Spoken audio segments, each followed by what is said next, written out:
Gloria a Dios. Dios es bueno. Siempre lo digo, pero es verdad, ¿no?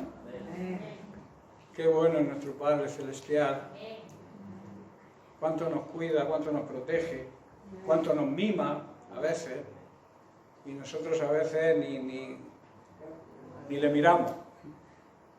Qué pena de no poder disfrutar de esa presencia del Señor tan agradable, ese gran beneficio y ese gran privilegio, que a veces por el estrés que llevamos, las prisas, la falta de tiempo, a veces hay que, digamos, algunos creen que deberíamos pedirle al gobierno que alargaran los días, pusieran algunas horas más en vez de 24, ¿verdad? Para poder tener más tiempo. ¿Pero más tiempo para qué? ¿Para perderlo, como decíamos el otro día, en uno de los estudios de la tarde? Bien, Dios es bueno, sigue siendo bueno con nosotros, tiene misericordia de nosotros, y como he dicho antes, Dios nos ama, y nos ama bien y mucho. Bueno, quiero, después de daros la bienvenida a todos, estar felices y dichosos, los hermanos juntos en armonía, ¿no? Como ha leído el hermano Diego. Hoy parte del mensaje de hoy trata también de la coinonía, o sea, del disfrutar la compañía de los hermanos juntos, pero en armonía. Armonía significa en una misma nota, como decía Diego, que él entiende de música, yo no. Yo digo en un mismo sentir, que es lo mismo, ¿no? En una misma forma de expresión, en la misma línea. O sea, los hermanos cuando están así, con esa actitud, es una bendición, ¿verdad? Y no solamente es una bendición que nos hacemos los unos a los otros, sino recibimos la bendición de Dios, recibimos la bienaventuranza de Dios, el ser felices y dichosos cuando estamos los hermanos juntos y en armonía, ¿verdad? Bien, pues hoy quiero ya intentar, por lo menos terminar con el tema que estoy tratando ya varias semanas, que son los principios básicos, los principios bíblicos, para que nuestra evangelización sea efectiva. Existen, como hemos dicho y hemos repetido varias veces, principios bíblicos que ya hemos estudiado y hemos estudiado en profundidad. También hemos estudiado y hemos analizado la forma de aplicarlos a nuestra existencia, a nuestra vida. Y hoy quiero, en la misma línea, seguir con un tema que no es diferente, porque va, como he dicho, en la misma línea de lo que he predicado estas últimas semanas. Hay señales que demuestran que la Iglesia es una Iglesia ejemplar.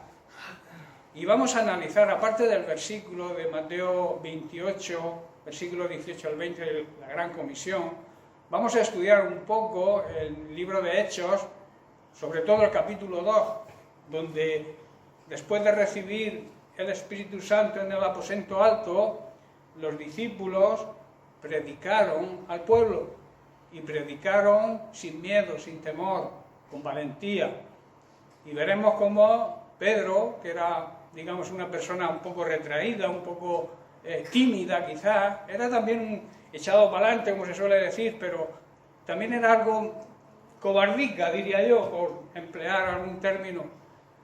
Vemos cómo se levanta en ese primer sermón con valentía y se convierte en 3.000 personas. Entonces, en este pasaje vemos ciertas señales que produjeron esa evangelización efectiva, esas 3.000 personas, ¿verdad? Esas 3.000 personas que se convirtieron en una sola predicación del apóstol Pedro, ¿no? Bien, pues vamos a analizar, vamos a empezar leyendo en el capítulo 2 de Hechos, los versículos del 40 al 47. Dice el verso 40, entonces Pedro siguió predicando por largo rato. Le rogaba con insistencia a sus oyentes: sálvense de esta generación perversa. Parecería ser que está hablándonos a nosotros, ¿no? Porque la verdad es que vivimos en una generación donde la maldad, el odio, los problemas, las dificultades, las guerras, la impureza, la maldad, como he dicho antes y repito, y sobre todo tanta inmoralidad en todos los sentidos, ¿verdad? Entonces, parece ser que dice: sálvense de esta generación perversa. Está diciendo: escapen, salgan huyendo. ¿Estáis en peligro? Y añade el verso 41, los que creyeron lo que Pedro dijo, fueron bautizados y sumados, o sea, a la iglesia en ese mismo día, fueron agregados a la iglesia en ese mismo día como 3.000 personas en total. Y ahora vemos las señales de una iglesia ejemplar. La iglesia primitiva tenía sus defectos, claro que los tenía, igual que la tiene hoy en día, pero demostraba a través de su actitud, a través de su, digamos, seguir los principios bíblicos que Jesús les enseñó y que hemos estudiado estos días anteriores, vemos cómo actuaron, cómo pusieron en práctica las enseñanzas del Maestro, y por eso su evangelización era muy efectiva. Dice que todos los creyentes se dedicaban a la enseñanza de los apóstoles, o sea, seguían la enseñanza que los apóstoles habían recibido del propio Jesús. Luego, a la comunión fraternal, la coinonía, el estar los hermanos juntos, también se dedicaban a eso, era otra señal. A participar juntos en las comidas, que quiere decir a contribuir unos con otros, cubriendo las necesidades de los demás, y además obedecer a Jesús en el mandamiento de celebrar la mesa del Señor, la Santa Cena que llamamos nosotros. Y por último, participaban, eran perseverantes en la oración. Importante, la oración unida de la Iglesia es súper importante. Aparte de los otros tipos de oración que tenemos que hacer, como la oración personal, cada uno su tipo de oración como familia, la oración unánime de la Iglesia es una oración que tiene poder y que a veces desaprovechamos ese privilegio que tenemos porque oramos poco como Iglesia y deberíamos orar. Ahora estamos, digamos, en tiempo de pandemia y las reuniones presenciales son más escasas que antes, pero tenemos otros medios donde podemos estar ahí los hermanos en un mismo espíritu, en las oraciones de los martes cuando lo hacemos a través del grupo de la Iglesia. ¿Por qué no hay más participación? ¿Por qué no hay más deseo de estar los hermanos, aunque no estén físicamente, pero sí en espíritu, en comunión y participando de esas reuniones de oración, que esas también llegan al trono de la gracia? No creáis porque haya que pasear al perro a esa hora, ya la prioridad es pasear el perro. Podemos pasearlo una hora antes o una hora después. No sé si estáis entendiendo. He puesto el ejemplo del perro por poner un ejemplo, como puede ser otro tipo de actitud o de actividad. Pero deberíamos ser más constantes, más perseverantes, y eso sería una señal hacia los que nos rodean. Y causaríamos un efecto más positivo en nuestra evangelización. ¿Estáis comprendiendo, hermano? Amén. Vemos aquí cómo la iglesia primitiva lleva a cabo la gran comisión y la lleva a cabo cumpliendo todos los principios que el Señor les marcó, y por eso su evangelización era efectiva. Hemos visto nada más y nada menos que en una predicación 3.000 personas se convierten al Señor y fueron bautizadas. Hoy ese es otro tema. La gente se convierte pero no se bautiza. ¿Por qué no se bautiza la gente? No estoy preparado. No hay que estar preparado para bautizarse. Es un acto de obediencia y de decirle al mundo que nos rodea: he cambiado interiormente y lo demuestro exteriormente bautizándome, bajando a las aguas del bautismo. El bautismo no te va a salvar. Lo que te salva es la decisión por Cristo, el aceptar a Jesucristo. Pero es una forma de obedecer al Señor bautizándose. Y aquí los discípulos lo sabían. La iglesia primitiva practicaba los principios bíblicos que el Señor Jesús, el Maestro, les enseñó, y nosotros deberíamos hacer lo mismo, porque esto está escrito para nuestra enseñanza, ¿verdad? Seguimos con el libro de Hechos. Verso 43 dice: un profundo temor reverente. Recordemos que el temor a Dios no es un temor, no es pánico, no es miedo, es algo reverente, es tenerle reverencia, honra a Dios. Vino sobre todos ellos, y los apóstoles realizaban muchas señales milagrosas y maravillas. Verso 44, todos los creyentes, dice todos, hermanos, todos, se reunían en un mismo lugar y compartían todo lo que tenían, tanto física como espiritualmente, o materialmente y espiritualmente. Dice el verso 45, que esto es difícil hoy de entender, vendían sus propiedades y posesiones y compartían su dinero con aquellos que estaban en necesidad. Otra de las señales y otro de los principios bíblicos de una iglesia ejemplar. 46, verso 46, adoraban juntos en el templo cada día. Y a nosotros nos cuesta trabajo venir un día a la semana. ¿Cómo vamos a tener el mismo efecto que tenían ellos? ¿Cómo vamos a tener la misma repercusión que tenía la iglesia primitiva? Si ellos dicen que se reunían, adoraban juntos, cada día se reunían en las casas para la cena del Señor y para compartir sus comidas con gran gozo y generosidad, todo el tiempo alabando a Dios. Alabar a Dios también es obedecer, hermanos. Todo el tiempo obedecían a Dios y le alababan, disfrutando de la buena voluntad de toda la gente. Y entonces la consecuencia de estas señales tan importantes y tan necesarias hoy, la consecuencia era que el Señor agregaba a la iglesia los que iban siendo salvados. Yo, como lo veo tan claro, lo veo tan conciso, como la Biblia enseña todas las cosas que debemos hacer. En este caso estamos hablando de nuestra misión, de nuestra comisión, del encargo que Jesucristo nos dejó y nos marca los modelos, cómo debemos hacerlo para que esa evangelización produzca efecto y mucha gente pueda conocer, pueda ser salva y pueda conocer a Jesucristo. ¿Estás comprendiendo, hermano? Hermanos, si queremos que nuestra evangelización sea efectiva y ver señales, ver prodigios en nuestra congregación, en nuestra casa, en nuestro hogar, ver milagros, ver a nuestra familia tan cerca muchas veces y tan dura convertirse al Señor, tenemos que hacer algo que todavía no estamos haciendo, que es imitar a la iglesia primitiva y hacer lo mismo que ellos hacían para que eso sea efectivo.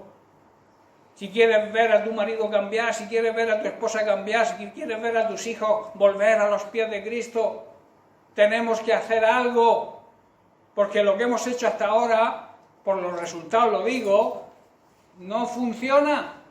Y si algo no funciona, tenemos que cambiar el sistema, la forma de hacer las cosas. Tenemos que volver a las sendas antiguas, como decía el profeta, para ir y mirar cómo andaba la iglesia primitiva en este caso, e intentar y lograr imitarla. Y tendremos y veremos los resultados, hermanos. Los veremos. Porque si los vieron ellos, ¿por qué no los vamos a ver nosotros? Si Dios es el mismo en aquella época que hoy y que dentro de 1000 años. Dios no cambia. El hombre sí cambia muchas veces de forma, el ser humano me refiero, de pensar, de opinar. Hoy pienso una cosa, mañana otra, hoy soy así, mañana cambio. Dios no cambia. Y lo que hizo con la iglesia primitiva, puede hacer con nosotros hoy. Pero claro, tenemos que hacer lo mismo que hacían ellos. No podemos pretender los resultados que ellos tenían si nosotros no hacemos lo mismo. Eso es, como se suele decir, es una cosa de perogrullo. Si queremos ver resultados, tenemos que cambiar la forma de actuar, si no lo estamos viendo hasta ahora. El libro, hermano, de los Hechos es una prolongación del relato de la vida de Cristo y la continuidad de la obra, de su obra, a través nuestro. Yo siempre digo que el libro de los Hechos no se ha cerrado, es un libro abierto, porque la Iglesia sigue obrando y haciendo, actuando hoy en día, y todo eso va quedando escrito. en ese libro de los Hechos, que es la Iglesia, el trabajo, la misión de la Iglesia a través de los siglos. También en el libro de los Hechos podemos ver, o sea, Jesús hizo unas promesas en la Gran Comisión, les prometió el Espíritu Santo, les prometió que estaría con ellos siempre. Y en el libro de los Hechos vemos ese cumplimiento de las promesas.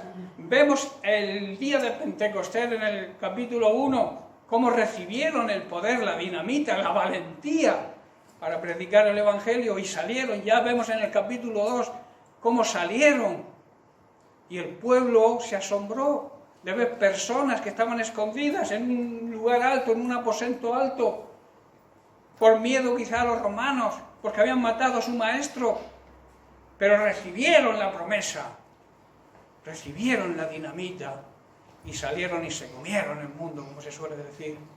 Y Pedro, en su primer, que además fue, si analizáis, podéis leerlo, si analizáis el discurso de Pedro, fue un discurso bastante duro. Pero ¿qué reacción tuvo? ¿Qué consecuencias tuvo? 3.000 personas se bautizaron, 3.000 personas aceptaron a Jesucristo y fueron salvos ese día. A veces vamos quizá con paños calientes. No se trata de ir con paños calientes, ni tampoco se trata de que nos tachen de faltos de amor. Tenemos que hacer las cosas con amor. Yo sé que Pedro predicó fuerte y duro, pero con amor, con el propósito de que la gente no lo rechazara ni rechazara a Cristo, sino que se convirtiera.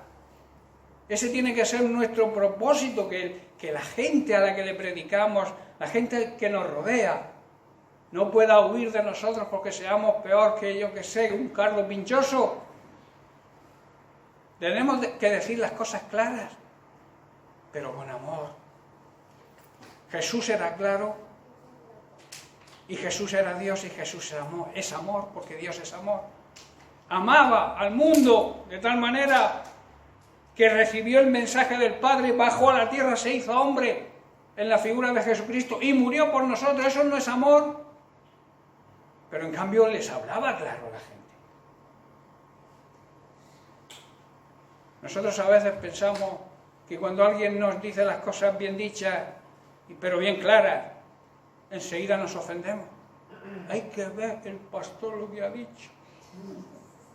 Pues no que se ha atrevido a decir.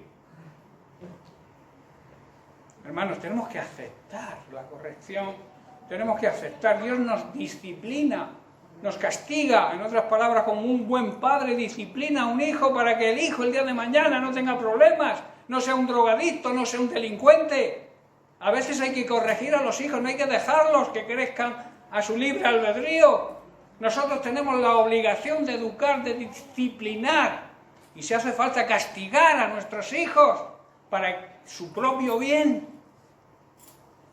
No es un buen padre aquel que no corrige a un hijo, es todo lo contrario, es un mal padre. Pues Dios hace lo mismo con nosotros, y a veces utiliza a los ministros que Él ha instituido, a los ministerios que Él ha puesto en su iglesia, para que seáis edificados, para que seáis construidos en una buena roca que es Jesucristo, y siguiendo sus enseñanzas, y aceptando, como he dicho, la corrección. Entonces vemos que en el libro de los Hechos, vemos el cumplimiento de las promesas, de la orden y el encargo que les hizo de ir y predicar el Evangelio. Él les prometió poder, y recibieron el poder para hacer esa misión que Él les encargó. Esto habla, hermanos, de una dependencia en nuestra vida total del Espíritu Santo. Debemos depender del Espíritu Santo, ser guiados por el Espíritu Santo, porque Él nos va a llevar a todo lo bueno. Dice la Biblia que aquellos que son guiados por el Espíritu Santo de Dios, esos son los que demuestran que son hijos de Dios. ¿Tú quieres que el mundo crea que tú eres un verdadero hijo de Dios? Anda en el Espíritu. Sé guiado por el Espíritu. El Evangelio de Lucas habla de lo que Jesús comenzó a hacer y a enseñar. Y el libro de los Hechos, que se supone también que fue escrito por Lucas, habla de lo que el Señor Jesús continuó haciendo y enseñando, y continúa hoy mediante el Espíritu Santo que mora en su iglesia. O sea que la obra de la Iglesia es obra del Espíritu Santo que mora dentro de nosotros. Esa es la ayuda prometida. O sea, no estamos solos. Dios está con nosotros, Dios vive, somos el templo, el santuario, la morada, donde Dios vive aquí en la tierra hoy en día. Y debemos ser dignos, merecedores de eso. No es moco de pavo, como se suele decir. Es un gran privilegio que Dios more dentro de nosotros a través de su Espíritu Santo. Da devoción al Espíritu Santo, obedece la voz del Espíritu Santo, escúchale y obedece y tendrás resultados en tu hogar, en tu familia, en tu trabajo y en tu evangelización. Se producirán efectos. En Juan capítulo 16, los versículos del 7 al 11, vemos a Jesús hablándole a sus discípulos. Dice, pero en realidad es mejor que ustedes, o sea, es mejor para ustedes que yo me vaya, porque si no me voy, el abogado defensor, el paracleto, el guía, el ayudador, el Espíritu Santo, no vendría. En cambio, si me voy, entonces se lo enviaré. Está hablando, claro, del Espíritu Santo. El Espíritu Santo fue enviado ya en Pentecostés. El Espíritu Santo está aquí. Y la Iglesia tiene que recibirlo para que el Espíritu Santo actúe. Porque el Espíritu Santo no va a actuar si tú no le dejas. Si como Iglesia no le dejamos, tampoco va a actuar. Porque Dios no quita la voluntad a nadie. Te dice cómo hay que hacer las cosas. Y tú tienes la libertad de hacerlo o de no hacerlo. Pero si quieres ver resultados en tu vida cristiana, si quieres ver resultados en tu evangelización, tendrás que asumir que tienes que seguir los principios bíblicos que llevan a eso. Dice el verso 8, y cuando venga Él, o sea, el Espíritu Santo, convencerá al mundo de pecado, convencerá al mundo de la justicia de Dios, de que Dios es un Dios justo, que da a cada uno según sus merecimientos. Y además hablará del juicio que viene, el juicio que vamos a tener todos, unos para salvación y otros para condenación. Todos pasaremos ante el tribunal de Cristo. Y el Espíritu Santo es quien lo es el que lo muestra, el que redarguye al ser humano y le muestra todo esto.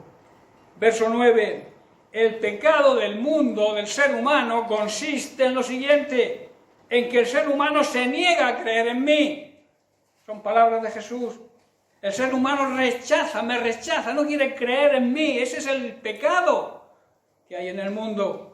El pecado que Él vino a quitar. Él dice, yo estoy aquí, soy Dios, quiero morir por vosotros, pero tenéis que creer en mí, porque si me rechacéis, estaréis en pecado. Y la consecuencia del pecado es la muerte, pero la muerte espiritual, la condenación eterna. Y luego el verso 10, la justicia, dice, está disponible, porque yo vuelvo al Padre y vosotros no me veréis más. Está diciéndole, yo he cumplido toda justicia y con mi sacrificio habéis sido justificados ante el Padre. Habéis recibido la justicia a través de mí, de mi sacrificio, y porque yo vuelvo a mi lugar de privilegio. Ahora le toca a la Iglesia seguir mi ministerio, mi trabajo, para que el libro de los Hechos siga avanzando.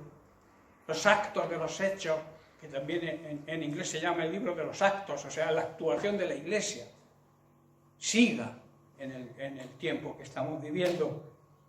Y el verso 11 dice, el juicio vendrá, porque quien gobierna este mundo, Satanás, ya ha sido juzgado. ¿Qué quiere decir? Se ha hecho un juicio con él y se ha dictado sentencia. Está sentenciado. Hay mucha gente que dice, ¿por qué Dios, que es amor, no perdona al diablo? No puede.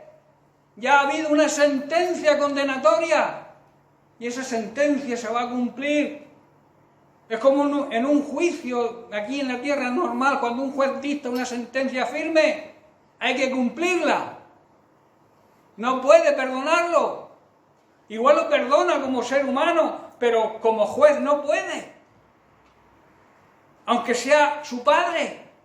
Eso ocurre con Dios y con el pecador. Se ha dictado sentencia, dice.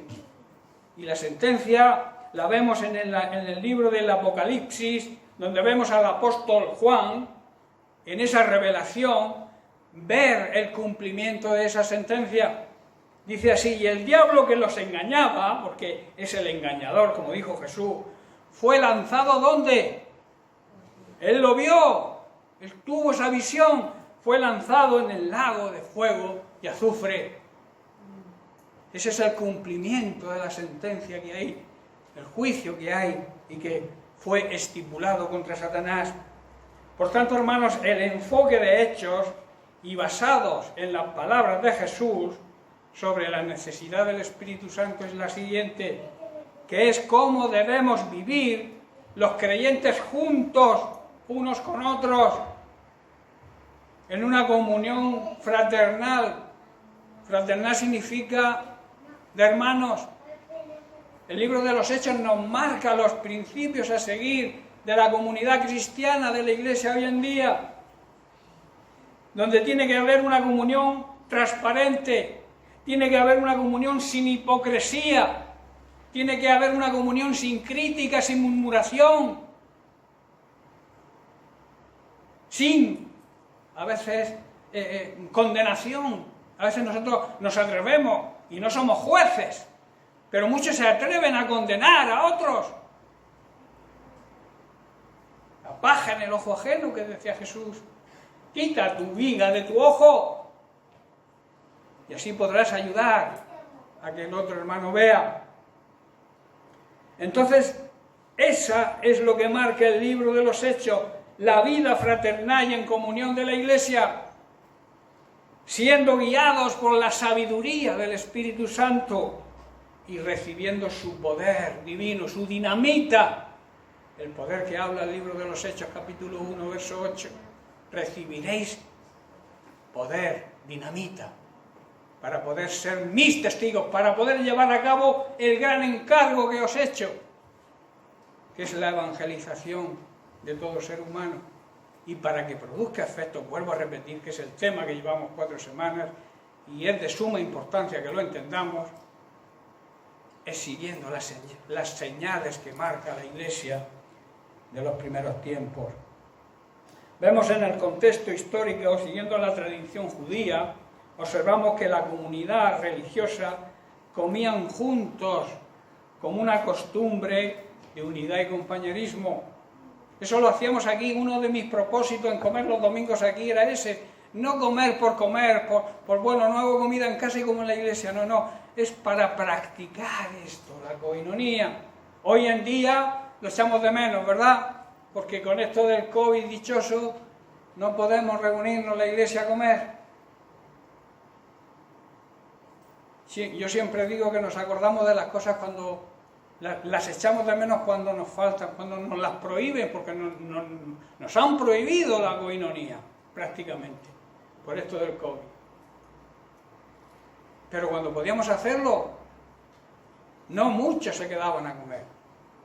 No captaban el mensaje de que comer los hermanos juntos es un mandamiento de Jesucristo, es un principio bíblico que deberíamos tener en cuenta si somos la iglesia que queremos ser efectiva y una iglesia que quiere ser ejemplar. Dice que así, con esa unidad y con ese compañerismo, aprendían juntos, se ayudaban, tomaban decisiones. Cuando había una duda sobre las Escrituras, las comentaban con los discípulos y demás, y sabían cómo actuar en cada momento. Y, lo más importante, a través de esa coinonía, se preparaban para cumplir el encargo del Señor, que era predicar el Evangelio. El sentarse a la mesa significaba también intimidad y aclaraciones a las preguntas que pudiera generar algún tema en concreto. El compañerismo y la intimidad fue ejemplo en la vida de Jesús. Él practicaba, él les enseñaba a sus discípulos muchas veces a través de sentarse los discípulos con él en una mesa. Recuerdo la Santa Cena, cuando fue a comer en casa de Zaqueo, él se reunía con la gente y se sentaba a una mesa y les enseñaba. Yo hace poco compartía también un día de esto sobre el comer, la familia juntos. Hoy en día con los móviles, con el estrés, con los horarios, que uno trabaja una hora y otra, no, las familias no se ven prácticamente, no hay coinonía ni siquiera en la familia. Por eso yo decía que deberíamos apartar ese tiempo, comer con paciencia, sin prisa, a quitar la televisión, quitar el internet, apagar los móviles y compartir los padres con los hijos, el esposo con la esposa. Eso sería precioso, eso lo que Jesús está tratando de inculcarle a sus discípulos y a nosotros también, que deberíamos poner en práctica ese compañerismo dentro primero. ¿Cómo lo vamos a hacer como iglesia si como familia no lo estamos haciendo?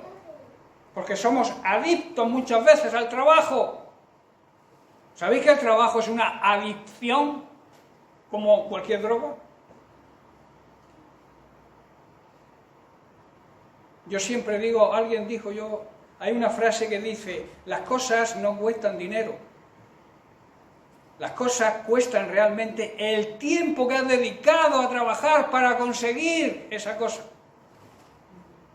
¿Estáis comprendiendo? Si valoráramos lo que cuesta una cosa, no por el dinero en sí, sino por el tiempo que me ha costado ganarlo, llevaríamos mejor nuestra economía. Seguro. Bueno, seguimos.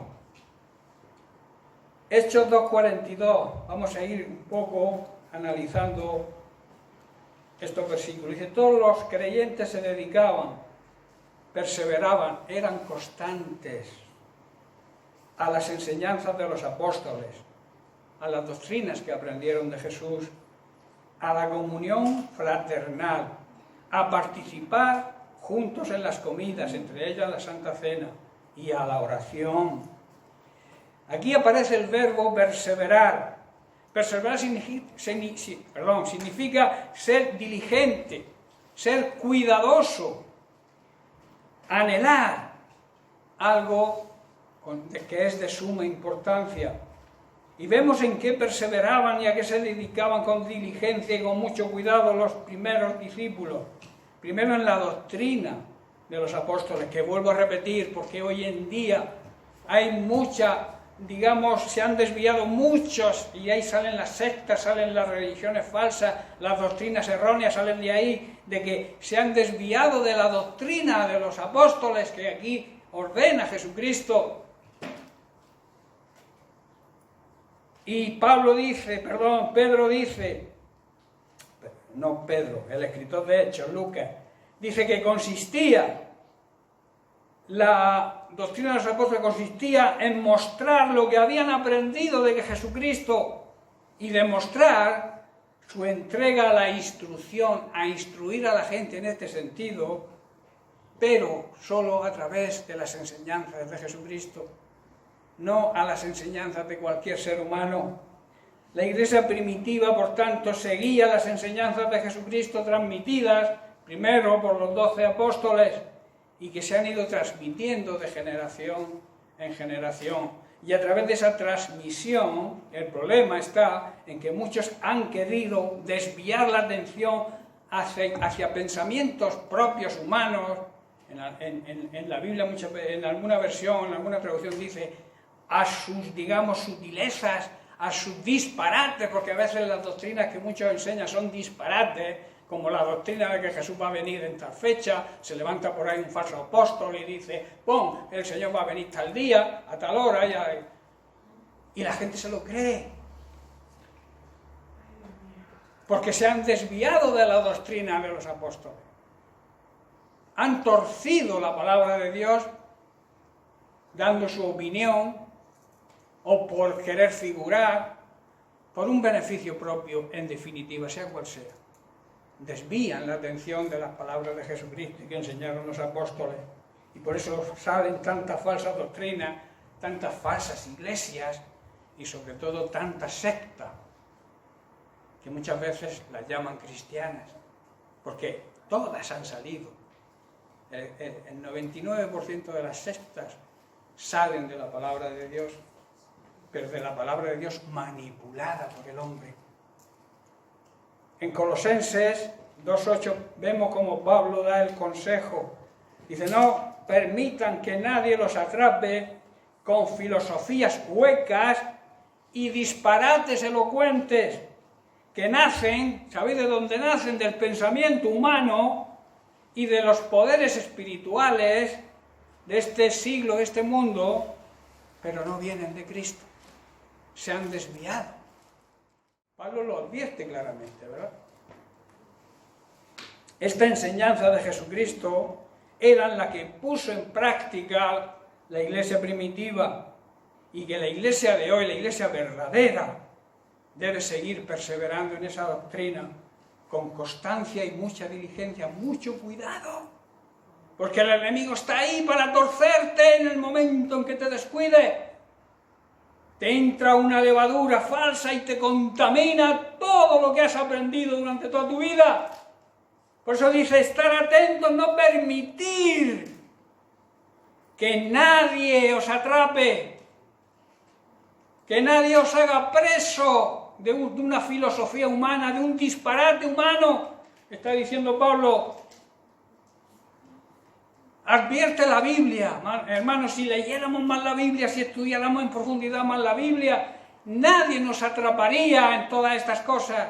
Y lamentablemente muchos están cayendo, muchos de esta congregación han sido atrapados en filosofías y en disparates de seres humanos que nacen de los pensamientos humanos y del príncipe de las tinieblas, que no es otro que Satanás. Y no siguen a Cristo, se apartan de Cristo. ¿Por qué será? Porque igual les atrae más eso, por un convencimiento de algo que les agrade a ellos más que el verdadero evangelio. Porque la verdad muchas veces, cuando tú le dices la verdad a alguien, igual en ese momento le haces daño, pero realmente le estás haciendo un bien. Mateo 7, 15 y 16 Jesús nos advierte, aquí es Jesús quien lo dice, guardaos, protegeos, cuidaos de los falsos profetas que vienen a vosotros con vestidos de oveja. Hermanito, tú sabes que te amo. Y cuando te descuidas, el lobo sale de la oveja y te muerde, y si puede te destroza. ¿Qué es lo que hacen estos falsos profetas? Que vienen vestidos, ya lo dijo Jesús. Yo creo lo que Jesús dice, yo creo todo lo que la Biblia dice, pero cuando habla Jesús me pongo de pie, como se suele decir. Dice, pero por dentro son lobos rapaces, hambrientos de devorar. Por eso advierte Pablo y advierte Jesús, tener cuidado, guardaos. Y luego que dice la fórmula para descubrirlos. Verso 16, dice, por sus frutos los vais a reconocer. Dicho de otra manera, se pueden identificar a estos falsos maestros, profetas, pastores, falsas iglesias, se pueden identificar por su manera de comportarse, observando lo que hacen. Y si yo conozco la palabra de Dios y observo lo que hacen toda esta gente, lo voy a descubrir. Por eso dice, guardaos, estar atentos, prestar atención a lo que yo os digo, que nadie os engañe, nadie os engañe. Es un gran interés de nuestro Dios, ¿verdad? Y luego dice, ¿acaso se recogen uvas de los espinos? ¿Un espino puede dar uvas? Una mata, que es una planta espinosa que perjudica a los sembrados, que la gente, el agricultor la fumiga para quitarla y la tierra quede sanada, ¿eso va a producir algo? Va a impedir que produzca ese campo. Ese es el trabajo de Satanás y sus huestes, sus ejércitos. Hacer que la tierra no produzca el fruto, hacer que la iglesia no produzca el fruto que debe producir. Ese es el trabajo de Satanás y debemos evitarlo. Otro principio de obligación del modelo a seguir en la iglesia primitiva, ya lo he comentado un poco antes, pero voy a hacer un pequeño resumen, es la coinonía, la unidad, la íntima relación amistosa basada también en un respeto mutuo. Debemos respetarnos, hermanos. Si un hermano en un momento determinado, porque podemos creer lo mismo, pero podemos tener distinta opinión sobre alguna cosa. El ser humano tiende a eso, pero nosotros, dice, advierte que tenemos que tratarnos con un respeto mutuo, respetando a los demás y también considerando, tener consideración hacia los demás, entender a esa persona y por qué opina de esa manera, y llegando en esa coinonía se puede llegar a dar fruto, un fruto de esa amistad, que surge de esa amistad y de esa intimidad sin hipocresía, como he dicho antes, con claridad, diciendo las cosas claras pero sin ser hipócritas. Mateo 7:12 hay una regla de oro. Jesús dice: haz a los demás todo lo que quieras que te hagan a ti. ¿Verdad? A veces a todos nos encanta que la gente nos acepte, nos quiera, nos ame, nos respete, nos perdone cuando cometemos errores y fallos, pero tú también tienes que hacer lo mismo. Si tú quieres que ellos hagan esas cosas contigo, está diciendo Jesús, tú también tienes que estar dispuesto a hacerlo. Eso es lo que la Biblia enseña. Dice, esa es la esencia de todo lo que enseña la ley y los profetas. Está diciendo Jesús, la esencia de la Biblia, de la palabra de Dios, de lo que yo estoy diciendo, la esencia es esa. Es lo que enseña la palabra de Dios, lo que enseña mi palabra es que os tratéis de esta manera, que deseéis para vosotros, que deseéis para los demás lo que deseáis para vosotros. Es otra forma de decirlo. En definitiva, la coinonía es actuar y vivir como una familia, pero como una familia con un gran Padre, nuestro Padre Celestial, la familia de Dios, respetando, ayudando y cuidándonos los unos a los otros.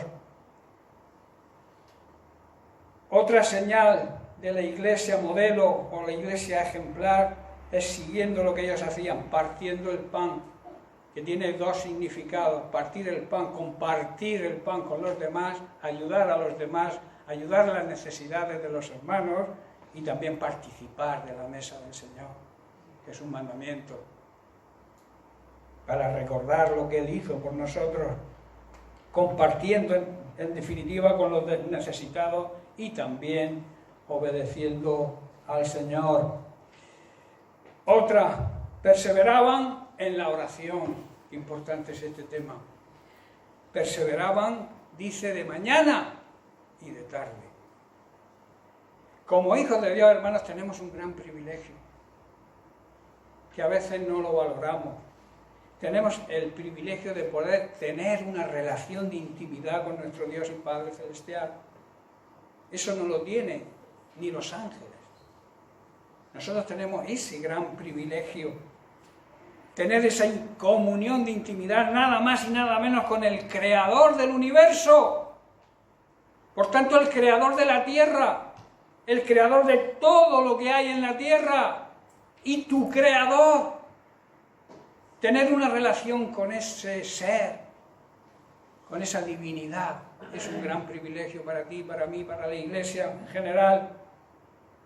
Y ese privilegio se consigue a través de la oración, ese privilegio de poder dirigirnos a Él como un hijo se dirige a un padre, y poder hablar con Él, para presentarle todas nuestras inquietudes, todas nuestras dificultades y problemas, pedirle también por nuestra necesidad y también, algo que no se suele hacer mucho, escucharle. Cuando alguien habla solo, monologuea, hace monólogo, que es lo que a veces se convierte en nuestra oración en monólogo, porque no le damos tiempo a Dios a hablarnos y a dirigirnos. Por ejemplo, cuando nos levantamos por la mañana, hacemos una oración súper rápida, nos tomamos el café, ¡bum!, salimos corriendo. No le damos tiempo al Señor a que nos dirija los pasos en ese día. Y debemos escuchar al Señor, porque orar es hablar con Dios, y hablar es las dos partes. Habla tú, presenta tus inquietudes, alábalo, bendícelo, hónrale, pero también escúchale, que a veces no le escuchamos, porque no tenemos tiempo. He dicho antes, no hay tiempo para nada. Hay un gran privilegio. Seguimos analizando, tenía un profundo temor reverente, vino sobre ellos y los apóstoles realizaban muchas señales milagrosas y maravillas. Temor, ¿qué es temor? Temor viene de una palabra que es phobos, y hay la palabra fobia, que significa alarma, significa respeto, significa reverencia a Dios. Es un miedo, digamos, saludable, no es pánico, es algo que es para nuestro bien, es un miedo de ofenderle por lo mucho que hace por nosotros. Eso significa temer a Dios, tener ese miedo reverente, ese digamos, miedo saludable de hacerle daño a Dios, porque cuando ofendemos a Dios, le hacemos daño a Dios, porque Él nos ama. Es como un hijo cuando nos hace daño a un padre. Nosotros seguimos amando a ese hijo, pero nos duele que el hijo se comporte así, ¿verdad? Pues temerle a Dios es tener ese miedo a ofenderle. Luego dice, huir de esta generación perversa, dice Pedro, escapen, salgan huyendo y teman al Señor. Debido a este temor que la iglesia primitiva tenía, debido a este respeto reverente para no desagradarle a Dios, predicaban la salvación del Señor. Digamos que es el compromiso que se adquiere cuando sabemos lo que Él ha hecho por nosotros. Estamos en compromiso con Él, que se suele decir, y por eso perseveraban hablando de la salvación de Cristo y las consecuencias que trae, también hay que decirlo, de rechazarlo. Nuestra predicación tiene que ser clara, concisa, no a medias, no contarle el lado, digamos, bonito de la historia, sino las consecuencias de no aceptar a Jesús. Luego, como consecuencia, los apóstoles dicen que hacían señales. Los palestinos tenían como costumbre seguir a los milagreros por sus obras. Cristo marcó ahí una diferencia, Él también hacía milagros, pero el porqué de los milagros de Jesús era para llamar la atención, pero luego el fundamento que Jesús empleaba antes del milagro, poniendo por delante los milagros, era que el pueblo aceptara la salvación, que el pueblo, que el ser humano pudiera ser salvo, predicándoles sobre la eternidad, predicándoles el camino de salvación. Y por eso hacía milagros, para llamarles la atención, atraerlos hacia Él, y luego predicarles el plan de salvación como hay que hacerlo. Hoy en día mucha gente sigue, como hemos dicho, como los palestinos hacían, siguen a los milagreros, pero no dan el paso de hacer como la palabra de Dios dice, de preocuparse de la eternidad más de la existencia que tenemos aquí en esta tierra. Jesús, vuelvo a repetir, hacía milagros, pero lo hacía con ese fin, atraerlos a Él. Por eso la Iglesia también hace milagros hoy en día, pero el propósito que debe haber en la Iglesia tiene que ser el mismo que Jesús, atraer a los demás para predicarles el Evangelio puro y que puedan ser salvos. ¿Estáis comprendiendo? Amén. Hoy debería ser lo mismo, mostrando a todo ser humano la veracidad de la doctrina y la enseñanza divina y eterna, mediante y a través de nosotros, los que nos consideramos creyentes verdaderos. Estoy terminando. Otro principio de aplicación que vemos analizando el libro de los Hechos. Dice, todos los creyentes se reunían en un mismo lugar y compartían todo lo que tenían. Verso 45, vendían sus propiedades y posesiones y compartían el dinero con aquellos que tenían necesidad. Verso 46, adoraban juntos en el templo cada día, se reunían en casas para la cena del Señor y compartían sus comidas con gran gozo y generosidad.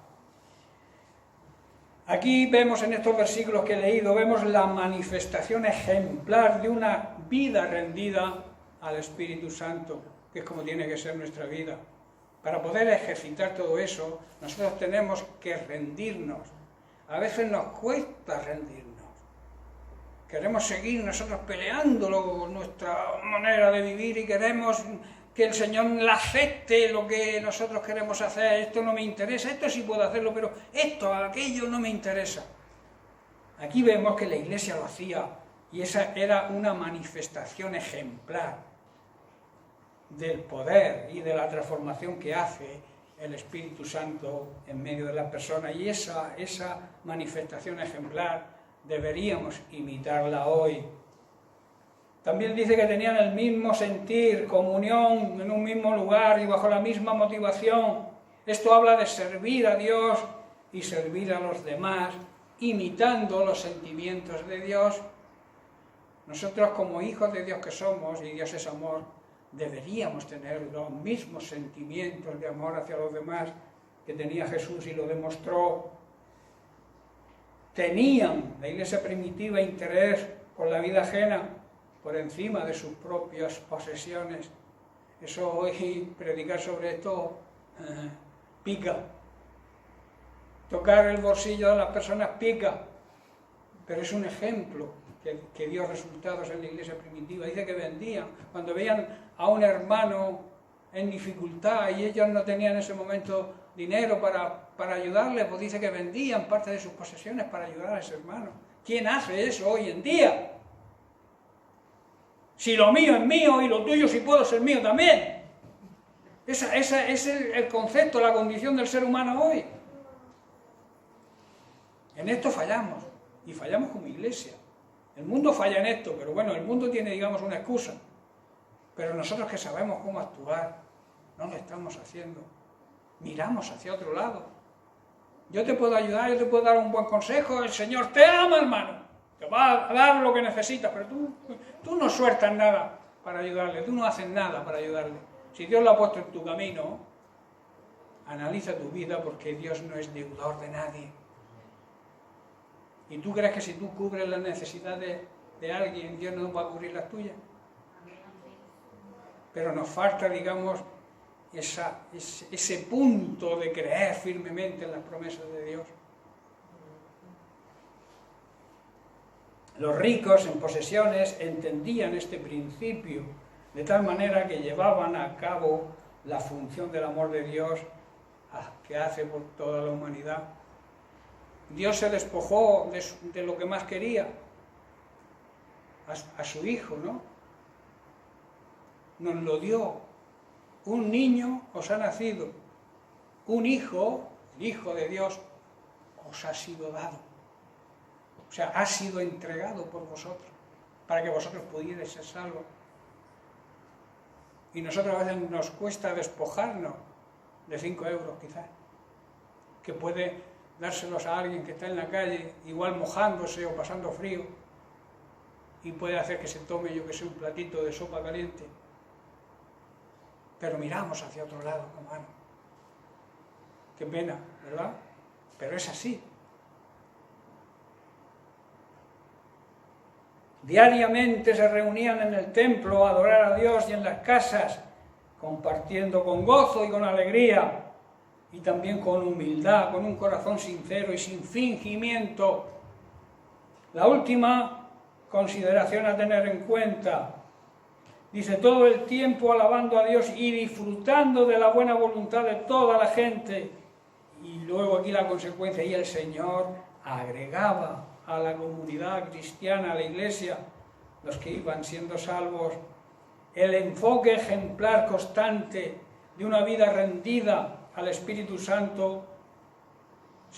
A través de esa entrega, de ese enfoque ejemplar que debería ser nuestra vida, se van a producir la ganancia, el ganar almas para Cristo, que es el fin de la gran comisión, el fin de lo que Dios nos exige. Dice que cuando alababan a Dios, recibían el favor del pueblo. ¡Qué maravilla!, ¿verdad? O sea, mi alabanza a Dios va a repercutir en el mundo que me rodea y van a hablar bien de nosotros, porque alabar a Dios es andar en obediencia, y cuando andamos en obediencia el mundo se va a dar cuenta. La Biblia dice que glorificarán a Dios con nuestras buenas obras. Dios será glorificado cuando nosotros actuemos como Dios dice que hay que actuar. Entonces dice que recibían la alabanza del pueblo, el reconocimiento total de que Dios hace favor a sus hijos.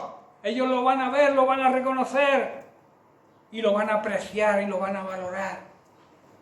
Y al final, lo que la gran comisión promete cuando lo hacemos de esta manera es que Dios, el Señor, va a añadir a aquellos que van siendo tocados por tu testimonio, por tu mensaje y por tu forma de vivir. Y esa es la consecuencia. Aquí se ve el ministerio, hermano, del Espíritu Santo ejecutado, pero con gran convicción, a través de la palabra revelada y utilizándonos a nosotros los creyentes, su iglesia, como el instrumento de comunicación y transmisión de la salvación a todo ser humano. Quiero terminar con unos versículos que leí antes, pero que quiero que queden y que hagan mella en nosotros. Están en Juan 16, 8. Dice, y cuando Él, el Espíritu Santo, venga, convencerá al mundo de pecado y de la justicia de Dios y también del juicio que viene. Habrá ese juicio final. El pecado del mundo, el pecado del ser humano consiste en que el mundo se niega a creer en Jesucristo. La justicia está disponible porque Jesucristo pagó el precio. La justicia la tenemos. Todo aquel que acepta el sacrificio de Cristo se convierte, entrega su vida a Cristo, recibe la justificación, recibe la justicia de Dios. Y por último, el juicio vendrá porque quien gobierna hoy en día en este mundo, el propio Satanás, ya ha sido juzgado y ha sido condenado. Hermanos, concluyo, debemos conocer los principios bíblicos que hemos estudiado durante estas semanas, debemos llevarlos a la práctica, también lo hemos enseñado, y debemos aplicarlos a nuestra vida y así mostrar y demostrar que somos una iglesia ejemplar, que somos la iglesia que Dios quiere que seamos. Amén. Amén. Bien, pues hasta aquí. Que el Señor les bendiga. Amén.